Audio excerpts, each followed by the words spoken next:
O, Como a gente não tem tempo de parar, a gente vai ter que conversar em movimento. Um dia desse eu estava trocando uma ideia com um colega sobre o mistério da Trindade. Como é que funciona um Deus que é um e é três? Como é um Deus uno e trino? Um Deus que é uma coisa só, mas são três coisas distintas. Essa estranheza não é só a nós que ela confunde, que ela espanta, que ela intriga. Muito antes de tudo que a gente enxerga ter sido criado, muito antes, quando o filho estava sendo gerado no pai, aconteceu um movimento de amor do pai pelo filho, e esse movimento de amor do pai pelo filho é tão forte, tão poderoso, tão inimaginavelmente forte, tão inimaginavelmente poderoso, tão duradouro a ponto de ser eterno, tão, nossa, não é falta, assim, não, é um amor que não pode ser descrito em palavras. O amor do pai pelo filho. E esse amor, ele se substanciou.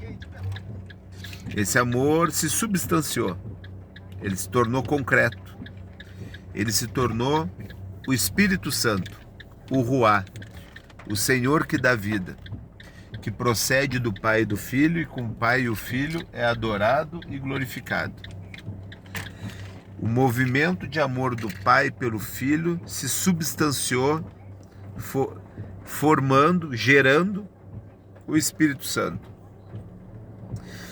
Isso confunde a nós, isso nos deixa curiosos, e deixou curiosos também o grande coro de anjos que estava diante de Deus. Ao ver esse movimento, a maioria dos anjos se curvaram e adoraram esse movimento lindo, maravilhoso, esplendoroso de geração do Filho no Pai. Uma geração que a gente não sabe se dura até hoje, se o Filho é constantemente gerado no Pai, se esse movimento do Pai, do Filho e do Espírito Santo existe até hoje.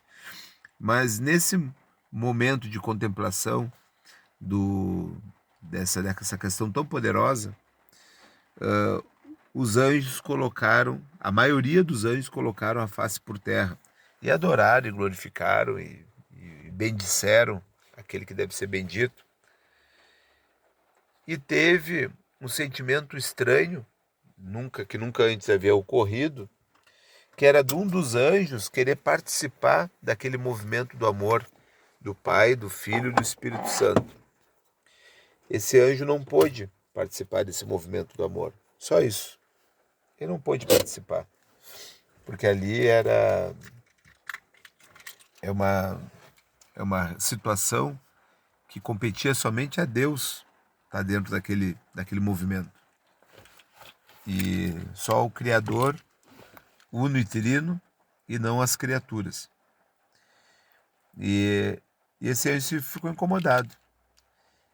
E até hoje, aquilo que a gente chama de mal, aquilo que a gente denomina como mal, é o anjo querer acreditar, pela cegueira do seu orgulho, que ele pode produzir uma realidade semelhante à que Deus viveu com o Pai, com o Filho e o Espírito Santo. E que ele pode gerar aquele movimento, aquele poderoso amor, e ele é capaz de fazer isso sozinho. E ele acredita que ele é capaz porque o orgulho cega a gente. O orgulho te faz acreditar que você é capaz de coisas que são impossíveis. E ele até hoje está num outro lugar, querendo, pela força, pela sedução, pela mentira, ele tenta fazer as pessoas adorarem a ele, como um dia ele viu os outros anjos adorarem a Deus. E essa realidade a gente chama de inferno, que é uma realidade onde há o domínio daquele que se opõe a Deus, aquele que quis ocupar o lugar de Deus e, e hoje vive nessa outra realidade, querendo levar almas para ele para que o adorem, por bem ou por mal, não importa.